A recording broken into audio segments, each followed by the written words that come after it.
go on stage. I have not presented in front of a group of this size ever. There's probably about 150 people in there. Worked on my PowerPoint yesterday, spent like 4 hours on it, showed it to Bill, and he was like, dude, this thing's boring as hell. So stripped it all down, took out almost all the words they had on it, replaced it all with pictures, so hopefully that strikes like a thought with me to start extrapolating on it. A little bit nervous, but I think it's gonna go well. I worked on it for like another 4 hours last night, a couple hours this morning, been practicing it, so we'll see how it goes. I'm excited and nervous, but I think it's gonna go well.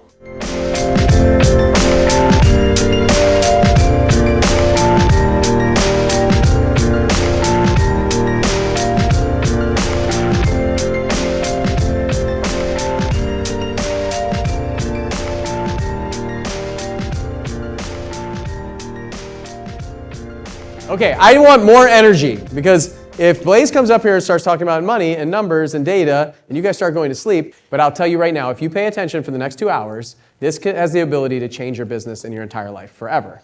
Like if you start understanding finances, you start understanding wealth building principles, you start understanding this stuff at a deeper level, it has the ability to change everything, not just for you, but for your kids' kids. So if you guys will help me, please, make Blaze very uncomfortable and get like a big round of applause for Blaze Fialacci. Yay!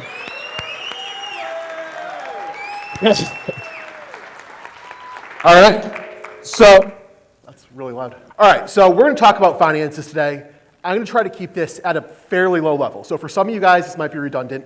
A lot of you guys see me up here. You know me as the COO here at Seven Figure Flipping, but you have no idea why I'm qualified to talk to you guys about finances. So I need to give you a little bit of background about me. I grew up in a family of entrepreneurs. When I was a little kid, my mother and grandmother started a gourmet food business in Connecticut, grew it from out of their basement to a couple $1 million a year.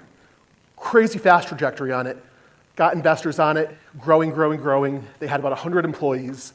And then on my 11th birthday, my mom passed away, shut the entire business down, destroyed everything for us. So set us back, we all kind of went into mourning. And we were going through her stuff. And when we were going through it, we found an actual business blueprint of the next business that she wanted to create. And it was a winery. There was all the information that she wanted to do on it. It had the location. It said Preston, Connecticut, main drag on the water. So we searched for ages, and eventually we found a property that would fit for a winery, and we decided to create her dream. So we did it. I was 18 years old. We opened the doors. And in our first year, we did like $50,000. But within about 3 years, we were grossing over $1 million. So we were hitting it hard, and we didn't have deep pockets at all. The other wineries in Connecticut had heavy investors out of New York, out of California. We bootstrapped this thing.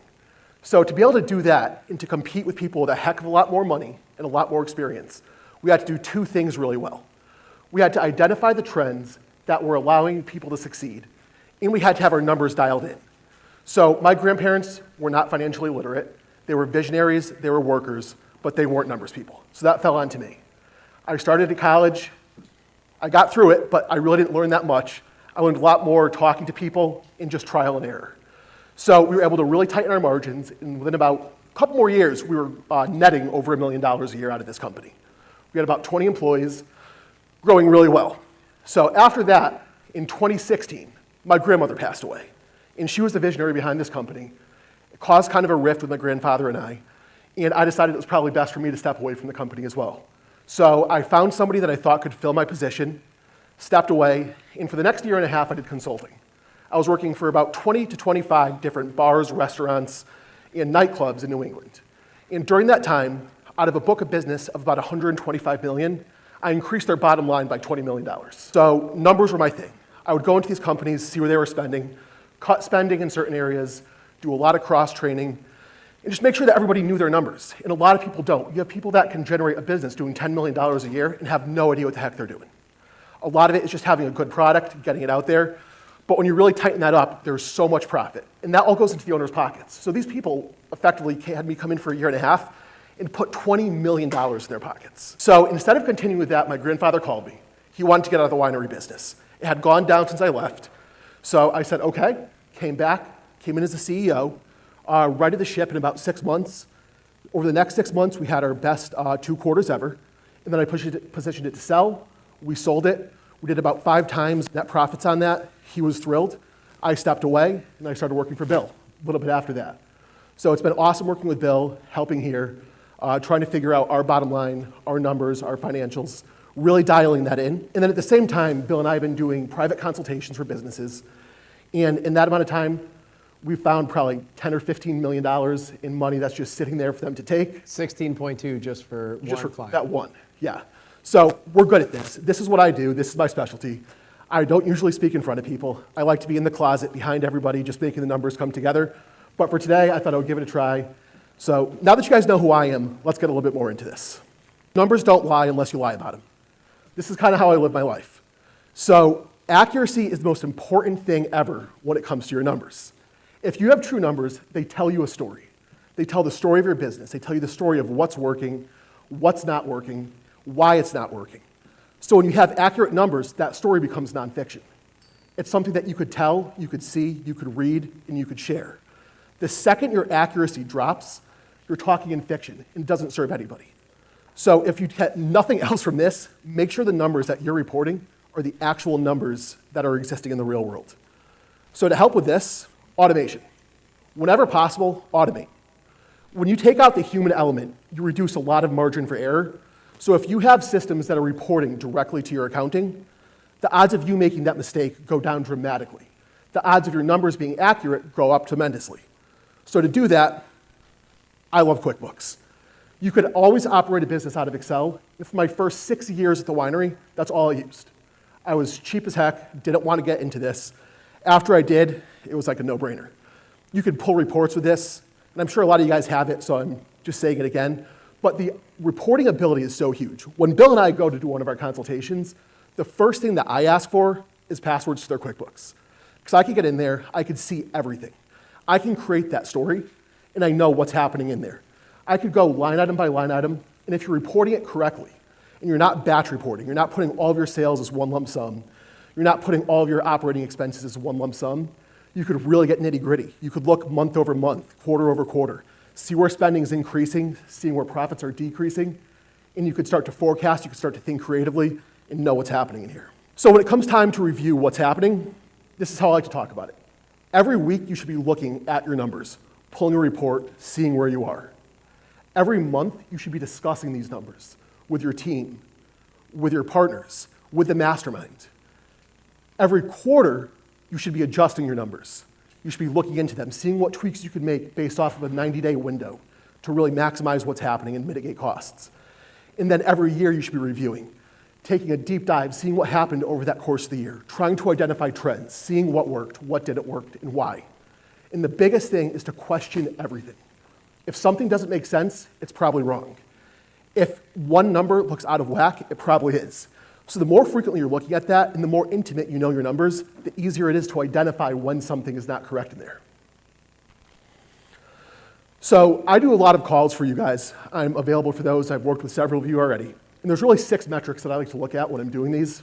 So that's your gross profit, your net profit, your operating expense, your cost of goods sold, your return on investment, and ROAS. And each one of these has a different benefit. When you put them all together, you could actually learn a lot more about that total store. Okay, top line analysis. A little bit of a review of what I've said. But QuickBooks is ideal and universal, but Excel will work if you're in a bind. Question everything. If it doesn't make sense, figure out why.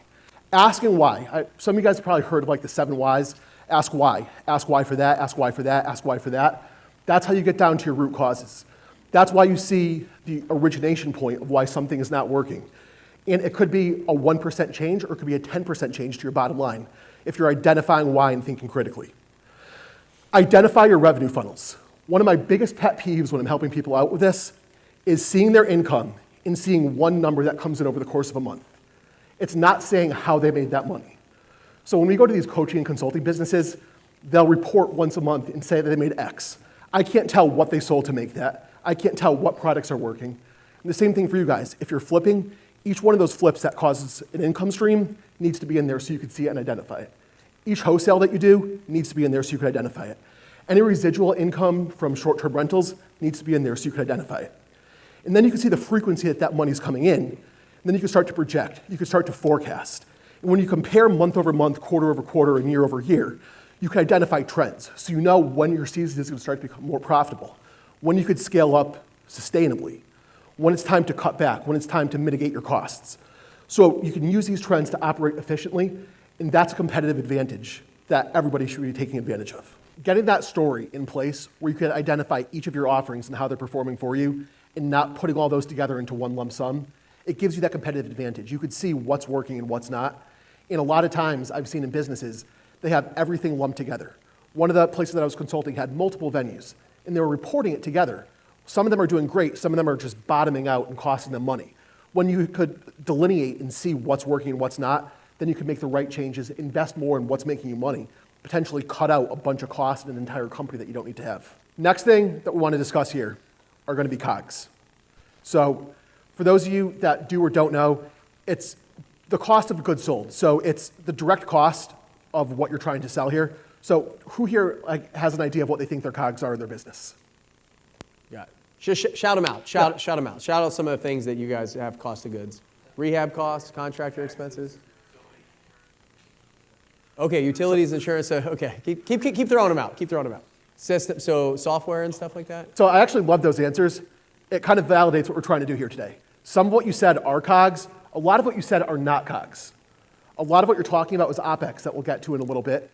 But understanding the difference is going to give you even more transparency into your business. So for you flippers out there, 99% of your COGS are going to show on your balance sheet.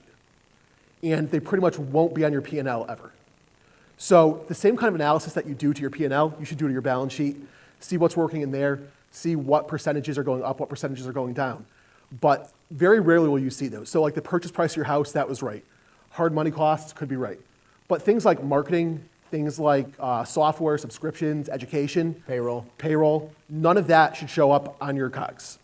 That's now, all unless potentially you're flipping a house and that you have like a project manager, a contractor, that's a third-party vendor. Labor. Yeah, like direct labor could be a COG. But your staff, your team, your W-2 employees, those are all OpEx. So next is OpEx. That's your operating expenses. These are all the expenses that go day to day to make your company work. So your rent, your utilities, your staff, your commissions, insurance, software. This is going to be the majority of your expenses for the wholesalers and still a decent percentage of it for the rehabbers. It's just, this is what keeps your business going. These are all of your other expenses. And when you subtract out your OpEx from your gross profit, then you have your net profit. So those are really the things how you want to see it. Gross income minus COGS is, gross revenue minus COGS is gross income minus OpEx is your net income. All right, now we're going to talk about the two marketing numbers that I like to look at. So there's ROAS and ROI. When I've looked at some of your books, I see a lot of people attributing ROAS to ROI, and it's kind of done incorrectly. So ROAS is your gross spend over your gross marketing costs. So industry standard, you want $4 to $5 per dollar spent. So you can see right here, if you spend $5,000, the marketing campaign costs $1,000, that's a $5 ROAS or a 5 to 1. So this is great. It's great for figuring out the efficacy of a campaign. But the other number that you want to compare this to all the time. Hey, before you move on, do any of you guys know your return on ad spend for different marketing channels? Just throw them out. What do you got? On what channel? PPC is 1 to 1 right now. Okay, anybody else? Direct mail for you, you're making $3.50 for every dollar you spend on marketing. What's the, how do you guys manage something like that where, you know, if they come to our website, now they're retargeted, they see us on Facebook, then they hear us on the radio, they're like, oh, we heard you on the radio. Sure. And we can track where they went, right? So we know that all these channels are working together. So my question to you is like, what's the metric to track? Yep. So the question was specifically, we're doing radio, TV, all kinds of stuff. We want to be omnipresent in the marketplace. When I got started, I was doing only direct mail. It was very easy. I was making 7 to 1 on this. The only thing I tracked in my entire business when I started was ROAS. That's it. So I knew that I was making $7 for every dollar I spent on my direct mail marketing like 8 years ago. And so I did that. Then I added PPC. PPC started producing 15 to 1 at that time. I was making $15 for every dollar I spent on PPC. And I said, why the heck am I doing direct mail? So I started reducing my direct mail, okay? Some of you may have heard the story before, started reducing my direct mail. Next thing I know, the next time I ran the numbers, that $15 went down to like $4. And my direct mail went from 7 down to like 3. And I was like, oh crap, what's happening? And what I realized was the people that were getting my direct mail were Googling my company because it had a logo on it, and they were clicking on my PPC ad and calling that number. So they would have never written in my company name to get that ad. So now I was losing leads because I stopped doing one channel. Exactly what you're talking about. If you turn one off at this point, potentially it could affect all the others, right? And I didn't realize it. So now the first answer I'll give you is tactical.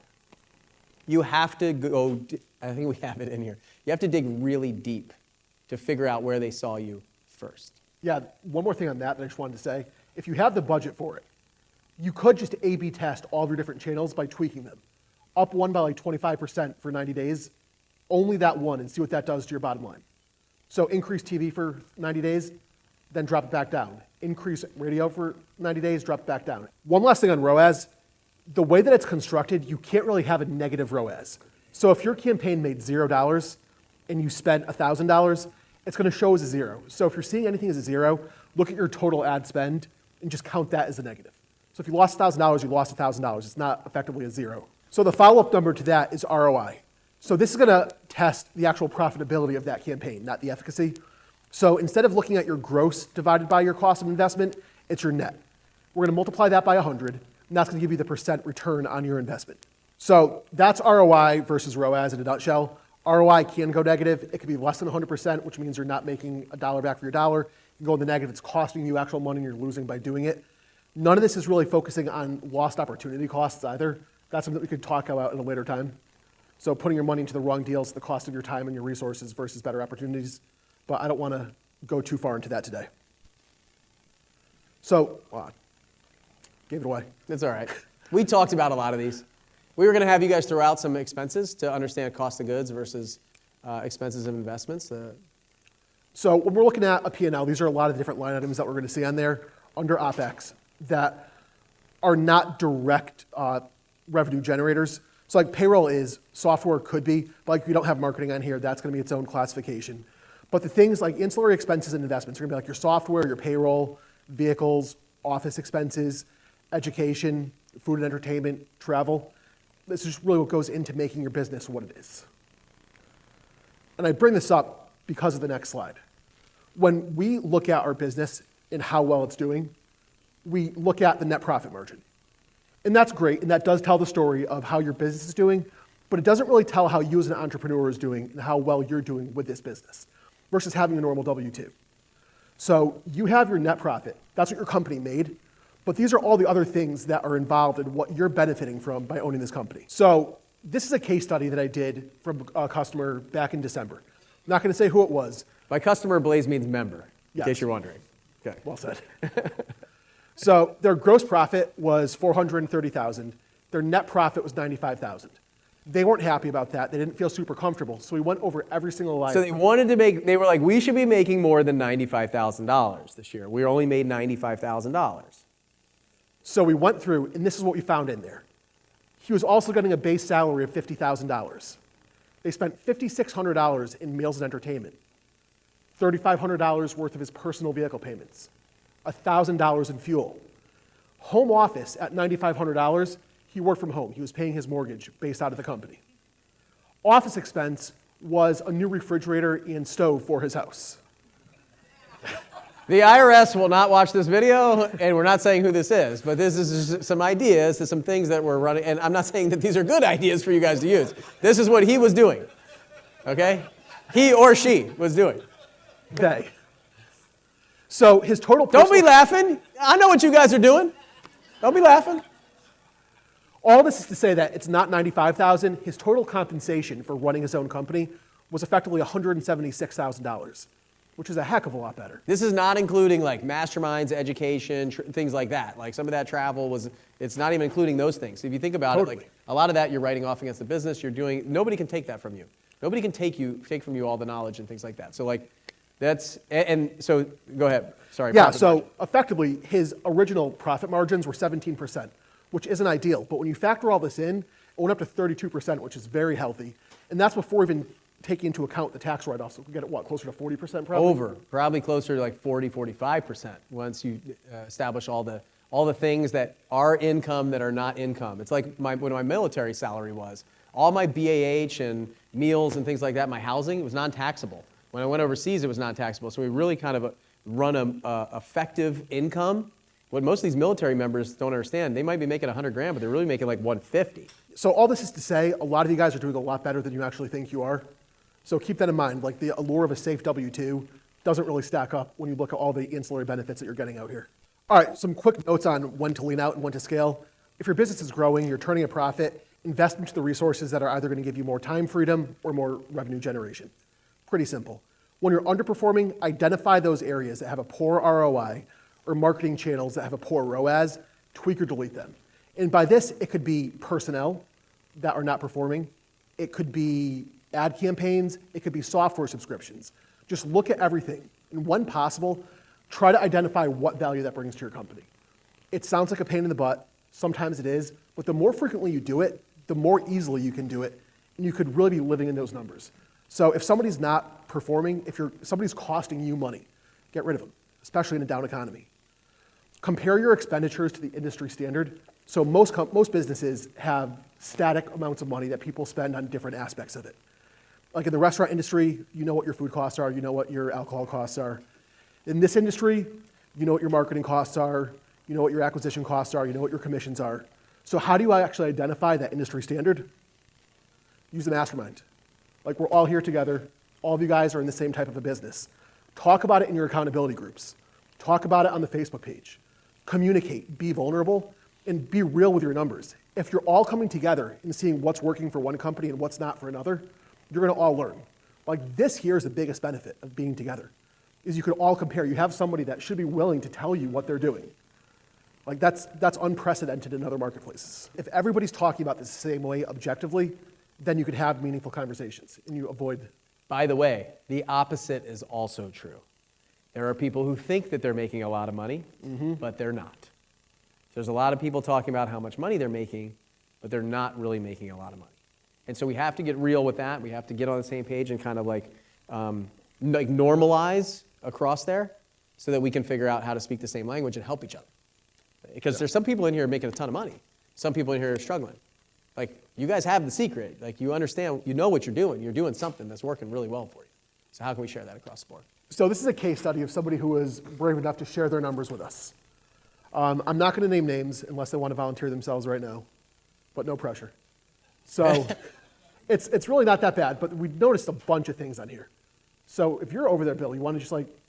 Yeah, the biggest thing so I'd like to ask some of you guys, like, take a look at this if you can see it. If you can't see it, I get it. But if you're up close, you can see it. What are some things that are standing out to you? So on the top, you see core KPIs. So you have like revenue, expenses, net income percentage, total deals, average deal profit, and then down the top is quarter by quarter and month to month in 2022. Then you see kind of like gross revenue, total expenses, net income. So net income is this line right here. It's the one that has like red and black midway down if you're on the right side. And then you have like marketing KPIs, leads, appointments, closed deals. You can see closed deals down here on the bottom of the third section. And then marketing financials. So at the top, you see marketing expenses, cost per lead, cost per deal, marketing ROI. And so down on the far right, you have it kind of totals down from 2022. Do you guys, does anything stand out to you? Just maybe throw some things out. What do you guys see potentially here? What is what? Core financial, so gross revenue, so like how much revenue was brought in, the expenses, and then net income at the bottom. So net income, you see like February was like negative 13,900. March was negative 9,500. So spending money, but no deals coming in February, March, and April, right? So that's one thing. Yeah, that's what's happening in the company. They're wholesaling houses. Okay, but let's talk more about the financials. So like the tactics, let's forget the tactics. Let's look at financials. No predictability in revenue. Okay, yeah. Need a lot of leads to get to the deal. I still want to come out of the tactics. I want to stick in the financials. The expenses ramped up from February to August. So it's like 13, 9, 13, 16, 16, 27, 43. Yeah, Q3, a lot more expenses. Yep, 18, 27, 43. Yeah, so marketing ROI says $7.98 on the bottom right, right? Doesn't seem right, does it? Okay, marketing expenses are pretty stable, but the total expenses are shooting through the roof. What's the biggest thing you see here, right? We got $195,000 of revenue and $224,000 in expenses. Is that good? Not ideal, right? Okay. All right. So let's go. It's a little bit hard to see. So let's Yeah. go to the next slide. We'll kind of keep going. All right, so some quick financial takeaways. I mean, you guys have talked about a lot of them already. We can't get as granular as we want looking at it on an Excel sheet. So expenses, I would love to be able to click on that and see the full breakdown, whether it's OpEx, whether it's COGS. Yeah. Details need to be manually entered, and because of that, we have issues like that last column, where things are being summed instead of being averaged. So there's questions that I'd start to ask are, why was Q1 and Q4 negative? Why did Q3 break even? And why was Q2 profitable? These seem basic questions, but when you're looking at it, these are the questions you need to be continuously asking internally. Why one thing worked, why one thing didn't, and digging deep into it. Like you guys said, the ROAS was off, that entire column was off for that last one. But when I see that, it does make me start to question the rest of the data that's on there. So when you see errors with reporting, odds are there's probably some errors in other places on there. So it could be errors in translation, it could be errors in the formulas, but to really get in there, look at everything, talk to the owner of this spreadsheet, and make sure the data being reported is the actual data that's happening. That's the only way that we can have an intelligent conversation about what's working and what's not working. So core marketing takeaways, overall, Q1 ROAS would show up as a 0, but that was a $21,700 loss and a negative 142% return on investment. Q2, $2.60, ROI, 130%. That's great. This is interesting though, Q3, almost the same ROAS, but only a 6% profit margin. So you guys saw why, right? Why was that? Do you remember? Expenses ramped up significantly, right? So the OpEx really started outrunning the income in Q3. So Q2, my only guess, if I was looking at this and I didn't know the person, I wasn't asking them questions, I was looking at this business, right? I'd be like, okay, they had a good Q2, they started making money, and they were like, you know what? I need more manpower, I need more, let's invest this money back into the company instead of letting it stabilize, see, can I do this again? Because Q1 was a loss. So if it was my company in Q2, what I would have done is I would have looked at now, instead of looking at the last 3 months, I would have looked at the last 6 months. I would have run my ROI over the last 6 months, and I would have said, is now a good time for me to ramp up? And then the only other thing that I really noticed on this is for Q1 to have nothing and Q2 to be that high, I do wonder how these leads are being reported into the system. So what I'm saying is if it came out of campaign 1, but showed up in a campaign that took place in quarter 1, but the profits materialized in quarter 2, are those resources being given back to that quarter 1 campaign? So if you guys remember what we were talking about like an hour ago, just doing the ROAS on the different quarters that were shown last year. So quarter 1, $21,000 loss. Quarter 2, direct mail was $1.62. Cold calling was up to $567, which is pretty solid. PPC was 0, or basically $5,000 loss. Q3 ROAS, direct mail is $262. Cold calling went down to a $10,000 loss. And PPC was producing well at $454. Q4 ROAS, direct mail, 0, $7,000 loss. Cold calling, $292, which is good. And PPC, 0, $7,500 loss. So yearly ROAS across the different channels, direct mail is about $1.27, cold calling $244, and PPC was about $1.87. So these are the questions that I would then ask if I was getting on a call with you directly. What changed between Q2 and Q3 with the direct mail? Was it the mailer itself? Was it the list? Why was there that delta between those two? Q1 and Q2 cold calling. Was it a personnel? Like, did you change your cold caller? Did the list change? But it was a dramatic improvement from nothing to like over $5. Q2 and Q3 PPC. Were these actually PPC leads that you're attributing to that, or are these mailers that ended up Googling your name and finding your business? So just identifying why the changes happened and what's actually working and what's not working. That's going to be key, especially when you have small sample sizes. You have the time to be able to dig in and figure all this kind of stuff out. So one more list. We could go through this one pretty quick. These are the current monthly expenses that we have going on here. You guys want to take a look at them? Does anything seem out of whack? There's not a lot of OpEx in here. So like, I don't see rent, I don't see utilities, I don't see any pay for yourself, internet, phone, things like that. So maybe you're not doing those, I don't know. but that's something I would expect to see. If you put this through QuickBooks instead of through an Excel sheet or wherever this is hosted, you'd see a lot of zeros on sections where you typically see something. That's just a question for yourself. So like not having rent, not having utilities. Do these happen? Are you just ignoring them to make your business look more profitable? Are they being paid by another entity? Just being really transparent with your numbers and where that money's going. It's giving you the real transparency into what your business is doing. If you have room in your house that you're using for work, if you didn't have that house, you'd be renting it somewhere. If you're using your internet for work, if you're using your phone for work, like these are things that you're doing. Like you can't sugarcoat your numbers to make them look more profitable and ignore all of these things that are coming out of your own personal pocket. It's also not sustainable or scalable. Like if you ever want to position your business to sell, you have to show that it could afford to have all these parts of it operating. Even paying yourself, like paying a CEO, somebody to step in there and run it. You want to show that it's still a viable business with somebody else. Lag indicators versus lead indicators, this is big. Who here is familiar with this concept? Some of you guys? So what do you guys think are lag indicators? First of all, I'll explain lag indicators. Now, what are you guys tracking right now? Who's counting like the number of deals they did and the amount of money they're making per deal? Who's looking at that a lot? You're looking at like, this is how many deals I've got. I got a deal under contract. Who's looking at, I made this much profit for the deal? That kind of stuff. Are those kind of things affecting your decisions? Like how many deals we've got?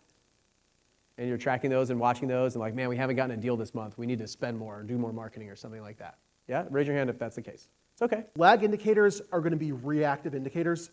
So you're looking at them after the fact. And you're allowing yourself to influence new business based off of previous business. So ROAS is another example of this. ROI is an example of this. It's all reactionary, which is great and it can tell you part of that financial story, but it doesn't allow you to be agile. You can't pivot on that. You can't make tweaks in that month and in that week instead of in that quarter. So that's why we like to focus also on lead indicators. You guys mentioned some of them. Calls made, leads, things like that. Those are the things that you can track in real time to see if you're succeeding and to give yourself an idea of what should come based off of that. So if you know that 100 calls gets you a deal and you see that you're doing 100 calls a week, you could project out based off of that. I don't know, that number is just made up. But one thing that I really like to focus on is cost per lead. I think that would help you tremendously. And that's just your marketing spend divided by leads. And then finding the value of that with your ROAS and your ROI to see how it's actually doing. But dialing in your CPL is big. And we could talk more about that, and I have no problem getting on a call with you as well. Recommendations for your actual company, an in-depth breakdown of your cost per leads, just really identifying the different channels, what you're spending on that. Look for trends in success. You had low deal flow. So if you don't have that many deals, you could really go into each one. You could talk to those people. You could get a hold of them again, figure out how they found you, why they chose you, and basically recreate that success again. If you have hundreds, it's a little bit harder to do than you'd have to pull at random, but you could do that. Question heavily your PPC. Because it was, I think, only 4 deals, there's a high probability that that was coming from a different marketing channel where they were just following up on Google. I think there were 2, right? Was it 4 2? direct mail, 2 PPC, 2 cold calling. Is that right? Yeah, that sounds good. So again, small deal count is a small sample size, and it's really hard to extrapolate any kind of data on a small sample size. Like if you are playing baseball and you get 1 hit, you're batting 1,000. That doesn't mean that you're going to be a 1,000 hitter. So like just keep that in mind whenever you have small data points. You were talking about 0 1s across 15 channels. You can't get any kind of real information from that. You have to play it long. You have to keep on doing it to have everything normalized, then you can find your actual data. Like I said, deep dive on those callers, on the sellers rather. Ask them how they found you. Try to get as much information from them as possible to recreate it. And then look at your zip codes for direct mail. Bill and I were talking about this one. So financial literacy is going to create agile businesses where you could really just shorten that cycle of decision making. You're going to be able to push and pull levers to figure out what's working with lead metrics and do those kind of things monthly, not yearly. There'll be that huge competitive advantage. When you have people that are having one thing, focusing on one thing for an entire year, not looking at their numbers, not knowing what's working, they're going to die, especially in an economy that's not the easiest to survive in. But if you're doing this, you have a competitive advantage, and you can just leapfrog people that are already ahead of you. Look at your numbers frequently, discuss them frequently, be aggressive about it. So talk to your partners, talk to your peers. You have a mastermind, use it. Like I would challenge all of you guys to discuss this in your accountability groups, in the Facebook page. Like start conversations about it. Be open, be vulnerable, show your books, discuss your books. Like we're all in this together. And if you lean on the other people around here, you're gonna learn a lot. And the biggest thing is like people with an outside perspective could see things you don't see. It's why Bill and I could go consult somebody that's doing more than us and find millions of dollars on the table, because they're living inside of it. We're not. So getting somebody else's perspective, it's insane. Insane value. It's tremendous. Find oversights, correct them, make accurate forecasts. We'll be talking more about this kind of stuff in the future. Be vulnerable. Some of you guys are profitable, some of you aren't, but every single one of you can be and should be. So, know your numbers, that's the finance. And let's give it up for Blaze. Yeah. Yay! All right, so just got off on stage. Pretty happy that it's over. I was stressed out going into this, but within like 5 minutes of being up there, it felt really normal. Yeah, it went well. People are asking some really good questions. I'm happy that we went kind of entry level with this knowledge today. Some of the people, it was just a waste to tell them about it, they already knew. But I would say at least half of that room does not really have that basic financial literacy. So getting a little crash course on that today, I think it's gonna help them really improve their businesses, start asking the right kind of questions. And I mean, I already have probably a dozen people that booked calls with me to go over to their books, really deep dive into it. This is not something I would have probably felt comfortable doing 6 months ago, but I mean, just being on the camera with this has made it so much easier. I actually kind of enjoy it now, so I'm excited to see what the next opportunity is to teach some of these people.